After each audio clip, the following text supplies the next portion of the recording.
Chers amis, bonjour. Quelques mots sur la paracha avant Shabbat, paracha de Vayetse. Vayetse, Yaakov mi Beersheva. Yaakov a quitté Beersheva en Eretz Israël, la maison de ses parents, pour partir vers Haran, en dehors d'Eretz Israël, au nord de la Syrie, pour là-bas se construire une famille. Il arrive avec rien du tout parce qu'il a été dépouillé sur le chemin par le fils de son frère Eliphaz. Il arrive là-bas et il va se marier avec Léa, avec Rachel, il va construire sa famille, et la Torah nous dit qu'il va s'enrichir, il va même grandir spirituellement et aussi matériellement, il va avoir une richesse dans les deux domaines, ce qui est très étonnant parce qu'il arrive dans un endroit qui est hostile.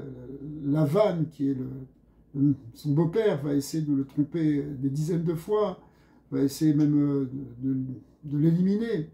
Et puis, voilà qu'il est protégé par Hachem, qui fait très attention à toutes choses, et qui se donne complètement dans ce qu'il fait. Mais il s'enrichit, la Torah nous dit, avec du petit bétail, du tson. Alors, ce tson, c'est étonnant parce que la Torah nous dit encore d'autres détails. Elle nous dit que avec ça, il a acheté Eved, Shifra, Eved,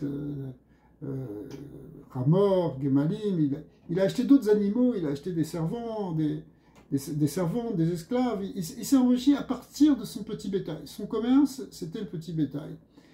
Et après ça, par contre, dans Parashat Vayishlar, quand il envoie des messages à Esav, il ne met pas en avant le fait qu'il a beaucoup de bétail, beaucoup de petits bétail, mais il met en avant au contraire ce qu'il a acheté avec, c'est-à-dire des taureaux, des ânes, etc. Pourquoi la Torah nous raconte tout ça? Il y a quelque chose qui est important de manière générale, c'est que la Torah ne nous raconte pas des histoires pour nous raconter des histoires. D'ailleurs, que sait-on réellement de toute la vie de Yaakov? On ne sait que quelques passages, que quelques détails. Elle aurait pu nous raconter beaucoup d'autres détails. Donc si elle nous raconte ces détails-là, c'est parce que c'est un enseignement qu'on peut tirer pour nous aujourd'hui. C'est ça le principe de toujours dans toute la Torah entière. C'est la Torah, c'est une aura, et on doit la lire avec ce regard-là. Qu'est-ce que ça vient m'apprendre? Qu'est-ce que ça vient nous apprendre ici, maintenant, dans notre génération, à nous, là où on est? Et ici, effectivement, il y a un enseignement qui est donné par la Hassidoute, qui nous explique que, la Tanya explique, son fils aussi explique, l'Admor Emsaïm, que le tson, le petit bétail, représente dans les animaux l'idée de bitoul, d'annulation. C'est quoi annulation? Ça veut dire, c'est un type de relation qu'on a avec Akadosh Baruch Hu, avec Hachem, dans lequel on s'annule devant lui comme un troupeau s'annule devant son berger. Bien qu'on ait aussi une relation de type Ben et Av, fils et père, on a une relation avec Hachem qui est pas simplement, on n'est pas simplement des moutons qui suivent. On a aussi une relation, on peut parler avec lui, échanger et dire notre avis et essayer d'influencer. On a aussi une dimension d'associer avec Kadosh Baruch Hu. Mais il y a aussi une dimension où on annule notre volonté devant Dieu. Et en réalité, Yaakov Avinu, il s'est enrichi avec les moutons. Ça veut dire que sa grandeur, il l'a acquise au départ par le fait de s'annuler avec Akadosh Baruch Hu, le fait de se soumettre à Dieu. C'est ça qui fait qu'après ça, il a pu acheter, oui, il a pu acheter des taureaux. Le taureau représente la force, au contraire. Il a pu acheter des ânes. L'âne représente une certaine fierté, une certaine opiniâtreté qui fait que on va continuer, on ne va pas s'arrêter. Justement, on ne va pas suivre comme des moutons. Mais dans sa relation avec Hachem, ça commence par cette soumission. Par contre, quand il arrive devant Esav, il lui envoie un message comme quoi il a eu Shor et Hamor, qu'il a des taureaux, qu'il a des ânes, justement qu'il a toutes ses forces, qu'il se montre fort. Mais cette force-là, il la puise parce que d'abord, il a fait preuve d'une certaine manière de faiblesse, de vulnérabilité vis-à-vis d'Akadosh Baruch Hu.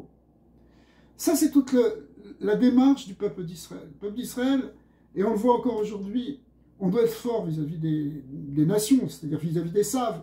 On doit leur montrer qu'on va tenir, qu'on ne va pas lâcher, comme un âne qui ne lâche pas, qui est têtu. Oui, on ne va pas lâcher notre volonté d'exister et d'amener notre projet. On va être fort comme un taureau qui est capable de retourner la terre, de labourer grâce au taureau. On laboure, on l'utilisait pour écraser le grain, c'est-à-dire pour sortir le fruit des écorces, pour sortir le bien du monde, pour faire sortir la lumière. On est là pour ça, on va montrer qu'on est fort pour ça. Mais pour cela, il faut d'abord avoir accepté que notre force nous vient d'Akadosh Baruch Hu, nous vient d'Hachem. Tout le peuple d'Israël, ou toute l'histoire d'Israël repose sur cette approche en fait. Et l'espoir du clan d'Israël, c'est d'amener le Mashiach, c'est-à-dire amener une humanité meilleure, des nouveaux jours, même si aujourd'hui des gens disent mais comment on peut y arriver, c'est terrible, c'est un chaos total, il y a tellement de guerres, il y a tellement de forces négatives, et effectivement il y a toutes ces forces négatives, mais on sait, les maîtres nous ont dit que de ces forces négatives, de ce chaos, va naître au contraire, va naître la Géoula, c'est-à-dire une nouveauté pour le monde, une nouveauté pour l'homme. Hein. La force du peuple d'Israël, c'est toujours voir un futur comme un futur meilleur. Mais ce futur, on est en train de le construire actuellement. On est en train de l'amener. Les forces du mal vont tomber. Elles sont en train de tomber en réalité.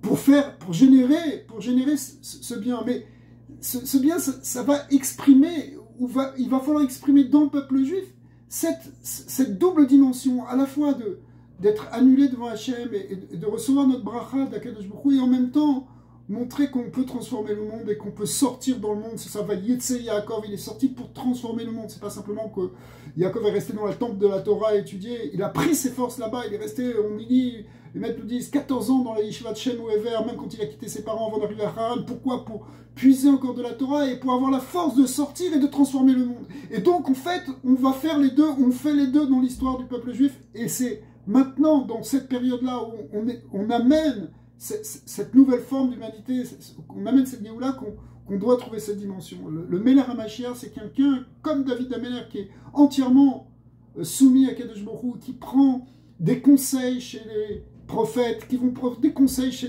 les prêtres, qui va prendre des conseils au Sanhédrin, qui demande la vie, c'est ce que faisait David HaMelech, et en même temps qui mène des guerres et des combats, et qui arrive à changer le monde. Et ça, c'est toute la force du clan d'Israël. Regardez aujourd'hui tous les missiles qu'il y a eu, tous les miracles, dans toutes ces difficultés qu'on a.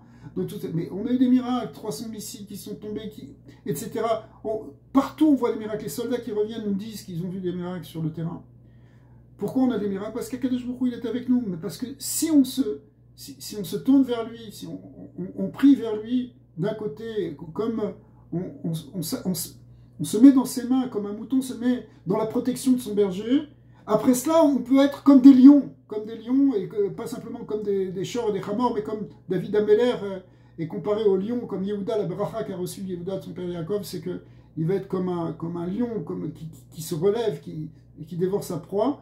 Et donc on a cette double dimension, et c'est cette double dimension qui est la dimension réellement messianique, et Bezat Hashem,